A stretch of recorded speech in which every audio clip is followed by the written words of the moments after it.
Hello, my name is Carmen Reddick, and I am a marine biology major with a chemistry minor. Hi, my name is Micah Woods, and I am a philosophy and environmental studies double major with a Spanish minor. Hi, my name is Xitalie Torres, and I am a planning public policy and management major with a Spanish minor.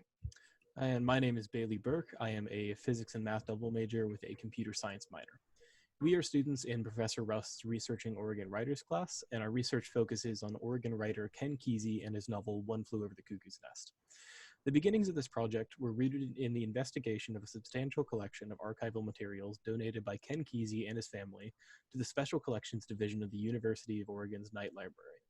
After a thorough reading of Kesey's correspondences, his extensive experience with drugs was a notable topic. We decided to research how Ken Kesey exemplified the counterculture of the 60s with his attitude towards drugs, and how his use of drugs influenced his writing of One Flew Over the Cuckoo's Nest.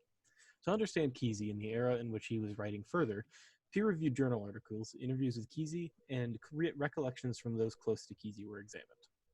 We began by examining Kesey's personal life and discovered that one of the most pivotal points of his life was when he volunteered to participate in government-funded experiments with psychedelic drugs, most notably LSD, at the Menlo Park VA in 1959. Right away, we can see the influence that drugs made on his creativity and imagination, as he used metaphors of cogs and gears similar to those in Cuckoo's Nest when expressing his distaste of the impersonal recording device used during his first trip at Menlo Park. Although it was administered to Kesey from the government, the idea that these mind-altering drugs liberated their users to see their lives from a new perspective turned people against mainstream ideals. Kesey was a pioneer of this movement, and he said, "People don't want other people to get high, because if you get high, you might see the falsity of the fabric of the society that we live in." Kesey's personal experiences with drugs did influence his writing of One Flew Over the Cuckoo's Nest, and this is most notable in the first few pages of Cuckoo's Nest. Kesey was high while writing these pages, and they remained largely unedited in the published work. We also see Kesey's drug usage influence the creation of Chief Bromden. He believed his understanding of Native American art and his knowledge of Eastern religion helped him interpret the visions he had on psychedelics. The Native American character, Chief Bromden, came to him while high on peyote. Chief's perspective is critical to the novel, as it gave Kesey the opportunity to use his experiences of hallucinations to portray the schizophrenic mind of Bromden, such as the recurring images of fog and machinery throughout the book. Kesey believed that he had a better knowledge and understanding than a doctor would have to tell the story of Cuckoo's Nest. Our poster's design is roughly organized into 3 columns, starting at the top left corner and reading top to bottom. In addition to our key findings, our pictures show a glimpse into Kesey's life.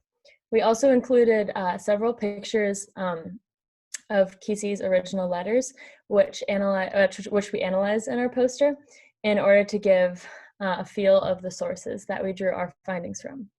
We would also like to acknowledge that the University of Oregon is located on Kalapuya Ilihi, the traditional indigenous homeland of the Kalapuya people.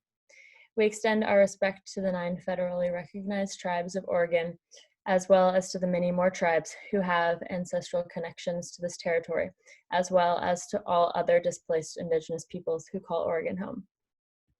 We would like to thank the people who helped lead, support, and guide us throughout our research process.